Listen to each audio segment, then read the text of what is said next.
We have now with us head basketball coach Byron Smith for the Prairie View A&M University Panthers. Coach, the year is not over with, but what a year this has been. Your first full year at the helm for the Panthers. And before we go any further, what has this ride been like for you so far? It's been, a lot of fun. Been a blessing first and foremost just to have the opportunity once again. I'd be remiss if I didn't say that. Definitely appreciative of the opportunity, but it's been it's been up and down, but it's been, for the most part, it's been fun. Right. Even in the not so ups, it's been a learning experience. I've learned some things in through our trials, but been a great group to coach, a fun group to coach. Just happy to be a part of it, and looking for a little bit more. Looking for a little bit more out of the season. Like you said, it's not over with yet, but looking to get a little bit more out of the year. Well, you'll get that opportunity against Grambling in the opening rounds of the playoffs, and it was a dogfight to get that final home positioning, but it was a fight well worth it. And so with that, with the momentum, you guys are playing exceptionally great basketball, in particular on defense. And we keep smiling every time we see that Byron Smith and defense. Who'd have thought that would have been synonymous? But how the guys have bought into what it is that it's going to take for them to win beyond what they see right now and start moving toward that future. You got to be glad on how things have developed. I am. They've for the most part they've been willing students and participants, and some of the new guys, not as much early on, but I think everyone has been a total buy-in, and I think that's the biggest reason why you see the results that we've been having on the defensive side. And I think the biggest thing right now is just consistency. And I think I told you earlier, Mike, our greatest inconsistency has been inconsistency. So I think now we're kind of starting to piece some good performances back to back, and we're just hoping that that'll continue moving forward as we get ready to go into postseason. Now you talk about strong performances. Tevin Bellinger was just acknowledged as second team all conference, scored double digits in every single conference game, which a lot of people, I think they when they're watching on a television or from afar, listening to a radio, they think it's just easy to go in and get double figures and play the defense that he's playing, putting in the minutes that he's put in. What does that say about the athleticism of Tevin Bellinger? Well, first of all, I have to go back to last spring, and I hate to beat a dead horse, but this kid has put in so much work, an unbelievable spring, off season, unbelievable summer, and an unbelievable preseason. So, it was a bit shocking that he wasn't having earlier success in the season. But, I think he was just down on himself and pressing a little too much, and therefore his whole game was thrown off. But what you're seeing right now is what we anticipated as a staff, dating back to last spring and in the summer and in the preseason. So he's a change of pace guy. He's a guy that can get from point A to point B in a nanosecond. He can be very, very difficult to guard off the bounce, and I think his jump shot has really improved. But as well as his defense has improved. So I think right now he's putting solid efforts on both sides of the floor, and he's really become probably our most complete, player right alongside Jadante Blakely. I was just going to say, not only has his shooting improved, but his confidence has boosted up as well, because he is 2 or 3 feet behind the three-point range and nailing these things like they're free throws and layups. So he's peaking at the right time. Now, you just made a mention of Jadante Blakely, who the team affectionately calls Scooby. Didn't get the accolades and the acknowledgement that he was looking for from conference play. And as a former player yourself, you can use that downtrodden time as a season of motivation. So when you think of Jadante Blakely, what comes to mind for you from a coach's perspective? To be quite honest, Mike, probably one of the finest young men I've ever coached. And I've coached a lot of them at different levels, and internationally, and globetrot and so forth and so on. So I've been around, but he's probably is one of the finest young men in terms of character, in terms of work ethic, in terms of being a total team guy. And, I know he's probably disappointed, as I was when I was at the University of Houston, when I thought I was a first-team all-conference, ended up being a second team. So I understand the disappointment, but he's by far, in my mind, our MVP, and just in terms of being, just a total team leader. Attitude's good every day, comes to work every day, never takes a day off. So, again, if you can find that many guys at the point guard position better than him in our league, this is, someone has probably missed out on some really good players, but he is he's a great kid. He's everything that we want here at Prairie View. And again, when I talk to him, I'll talk to him, as you say, and use it as a method of motivation to come out and to just go out and say, okay, well, hey, you guys didn't think enough of me on this end. Well, I'm going to go out and show you really who I am, just really my value. And I think he'll do that. I think he'll respond in a positive way. Another one who's been a leader for this squad has been Zach Hamilton. Started off hot, had a little mid-dip in the season, but then he's picking it back up. Zach is, again, the challenge for Zach is to put solid efforts on both sides of the floor. And, I mean, he's obviously an accomplished, shooter, scorer, and really works hard at it, tremendous work ethic. But I think the system that Zach's been in has been, one that's not been, what I say, a defensive mindset and focus. Mm-hmm. And he struggled with that in the past. But I think, if he is effective on the defensive end, Zach's whole deal is how hard he plays on the defensive end. If he rebounds, then, we can expect him to go out and get 20 or 25 points every night. So it's just getting him to understand that, if the shot's not falling, which some nights it may not, there's still work to be done. And you can still have an impact on the game on the other side of the floor. So, but obviously we're a much better team when he's scoring the ball. So now, you got a unique junior / senior type guy in the likes of Nolan Wilson. Now, although he has another year of eligibility, he's graduating this coming May. Absolutely. And I believe he's going to hang his sneakers up. Is that right? Yeah, I think he's going to declare for the draft. I'm joking.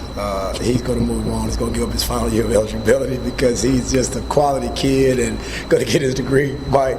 And he's got some job opportunities out there waiting on him. So, although we'd love to have him back, the more kids like that we can get out and get out into the real world, if you will, and to represent our fine institution.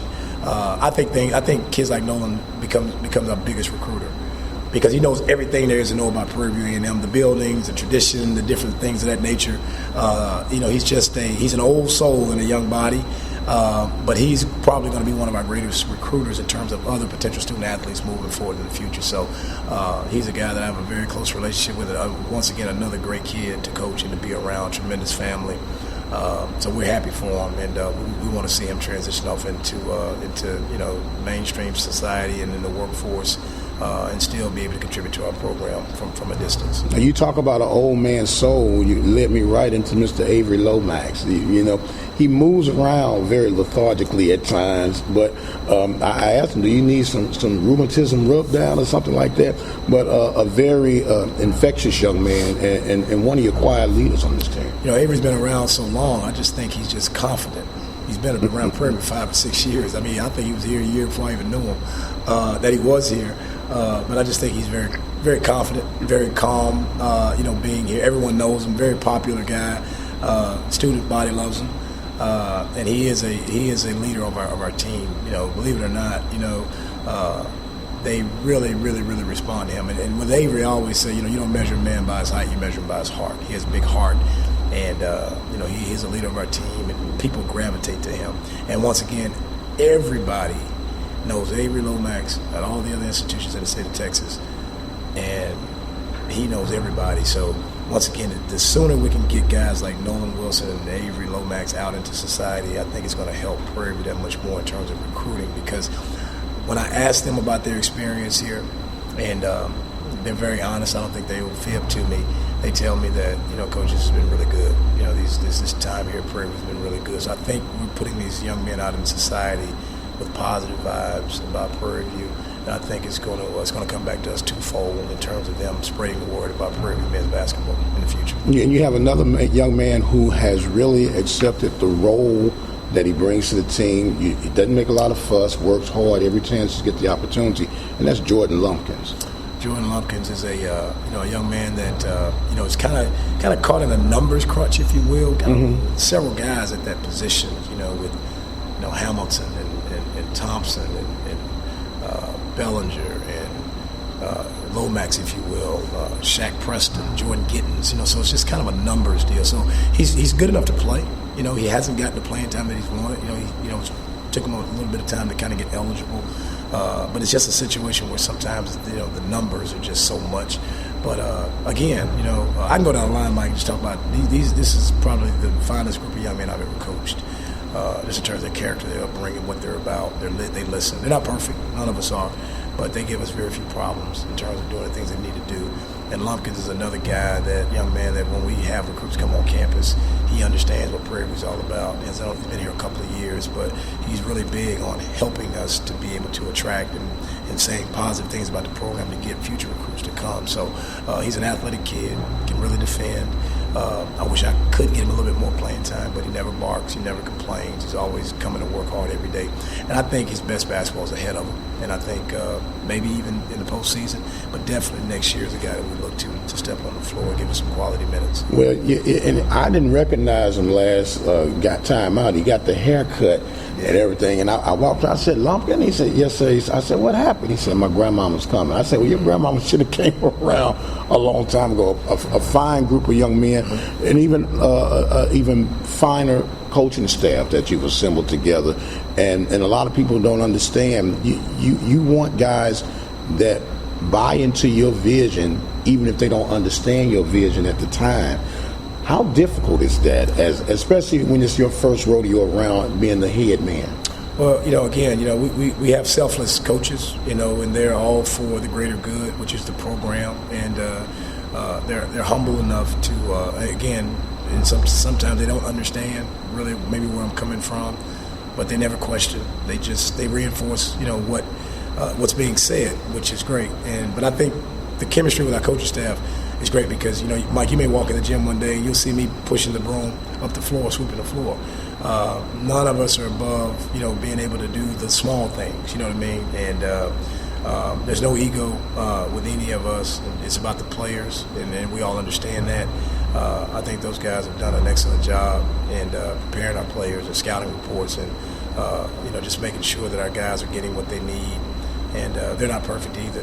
But I think we all have just worked really hard and just grinding it out right now. We haven't gotten a lot of rest over the last month, but we understand what's in front of us and what's important. And everyone here that's in that building, in the Baby Dome, we're all from Prairie View. And so it's been a fun experience. I've grown a lot, and I'm still growing. And Mike, I'll be the first to tell you, I have a long way to go as a basketball coach. I got a lot to learn, but I'm willing to. I'm not afraid to ask questions. That old saying, for the man who thinks he's got all the answers, probably means he didn't hear the question. I'm not that guy. And I just really want to work on my craft in the off season. I need to visit some programs and just kind of watch, which I had planned to do when I first got the job. But recruiting just it's a life of its own. It takes up so much of your time and your thinking and this and that. But I got to start going around. And Coach Sampson over at my alma mater, University of Houston, has asked me to come over countless times. And I need to go over and sit, with him and talk a little bit and maybe watch some things. I feel like I have a lot to offer as a coach, but I also have a lot to learn. So I have to get better, and I will do that. And my staff has to get better. And I think we will. We'll grow, we'll improve, and we're all in this thing together. As I tell our players all the time, Mike, when you allow us to help you become a better player, then in turn that helps us become better coaches. So it's a win-win situation, and everyone benefits from the experience. Absolutely. Now, you talking about a young man who we had the luxuries of speaking with on Saturday after the win over Alcorn. And I know it's rough for him. It was rough to see him go down the way he went down. Talking about Adamasu Williams right now. When he goes down against Lamar, your heart really aches and goes out for this young man. I can still hear the scream that he lets loose off in the gym. And you were expecting huge things out of this young man. He was just getting into his groove, no doubt carrying the team on his back. And now you're in a situation. What's the first thing that goes to your mind when all this is unfolding right before your eyes? Well, it was like, and it was a shock, because if you play it back in your mind, it was a routine play. Went up for a layup or a shot, and it kind of came down. But, because he had been having problems with the foot, I think he probably was overcompensating at one side, and I think this probably was just an awkward fall for him. But I really felt bad for him because, again, he was just kind of rounding back into shape. He had most of the spring, all the spring he was off, rehabbing, all the summer, rehabbing, and the preseason coming back. So he was just kind of rounding back into form, when that happened. And, Mike, but, again, that next man up mentality, I think sometimes it just kind of consumes you. And I really didn't even have time to process that we had just lost our best inside presence. Someone that, if you think about it, you say, well, we've had a solid year, but how much better could we have been with that guy? It's scary to think about that. It's scary. When you look at this guy handles the ball well for a big man, shoots the mid-range jumper, and his presence down in the post. And then if that does not happen, you don't see the emergences of a J.D. Wallace, of a Shaquille Preston, of a Sharon Jett. And so it goes to show that, man, you got to be ready at any time. When I spoke with him, he says he's working, trying to see if he can get that other year back. Right. I don't know the process of all that and how that will unfold. We wish him well. If not, he's still on track to graduate. Yes. And that's the bottom line, that, that these guys bought into the fact that they're student athletes first, which goes into another realm, if you will, that a lot of people from the outside look at, well, why don't we do it like XYZ University? Why don't we do it like ABC University? There's a standard here at Prairie View, whether you like it or not, that these guys, these young women, they're going to graduate. That's the goal. We want them to graduate. And does it almost seem, and this might be one of those difficult wiggle questions, does it almost seem like as long as we're competitive, let's be competitive, let's maintain these guys graduate so that APR is not affected? Well, I mean, that's one of the things. I want to win championships, and we're going to win championships. And I've said that before, along with graduating. So, and sometimes at a point in life, Mike, it's okay to be a little greedy. And I tell these kids, my goal for you is to have 2 hats when you leave Prairie View. That's a cap, graduation cap.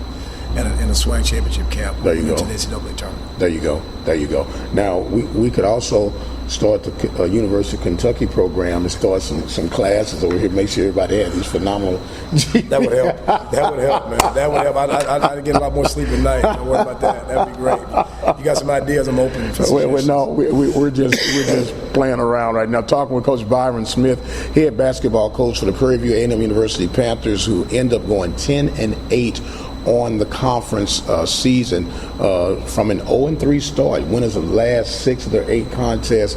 And Coach, I tried to avoid it, but we got to go back to the Alabama A&M game. In retrospect now, it probably was the best thing that could have happened to this squad. I think so. I think you're right. Better now than later type deal. A wake-up call. You have to... All these guys at this level, Mike, I tell them all the time, they can shoot, dribble, and pass. There's no fooling anyone at this level. Most of these guys, all of these guys, coaches, are trained professionals, and they know what it looks like, know what it's supposed to look like. So, there's no magic, no sliding through the back door to get a scholarship at the Division at any level. So these guys can play, and you have to fear no one, but respect everyone. And I don't think it was a lack of respect that we have for Alabama A&M. I just think it was one of those deals where it was their night. It definitely was. And, we did the best that we could with it, and we tried to figure out rotations, and I'm pulling and grabbing and things like that. But it just gets to the point where we say, you know what, let's just get out of here. Let's try again. Right. Let's try another one. Well, from the broadcaster's perspective, this was the game that concerned me the most out of the Final 4 games that we had. You had Alabama A&M, Alabama State, Southern, and Alcorn.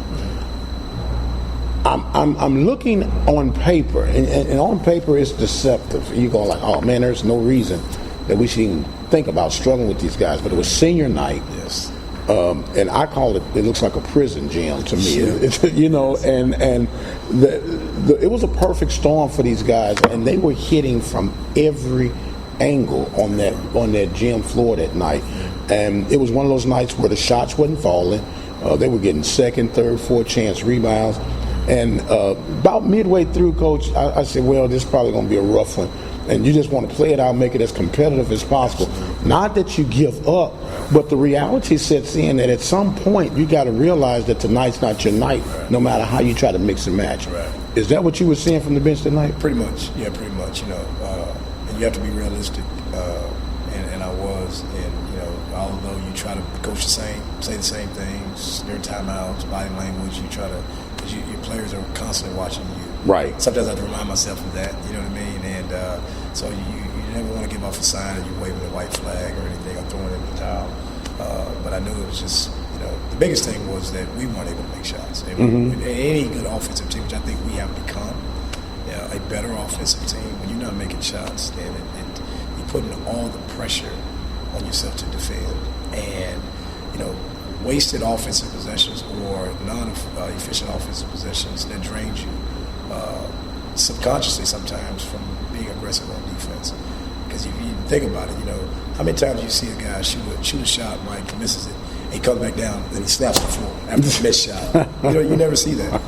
Right. More often than not, when that guy comes down and gets a dunk or hits a shot, gets a three, then he's pulling them shorts up, he's slapping the floor because he wants some more. He's fired up. Right. That basket, that ball going through, it's like I don't know, man. It's like a bottle to a baby. They see that and it fires them up. So the fact that we weren't able to make shots, I knew that it was going to be very difficult on our defense to be able to, have enough energy to be able to guard these guys. And the way they were making shots, it was tough. It was one of those deals. If it was a video game, you hit the reset button, and we can try to do this thing. But since then, the defense has been tenacious. It has really, really been noteworthy, and in particular in your post play, Jet has been a solid presence. Now Wilson has been a solid presence, and my favorite, Yakubu. Yakubu is just a man child.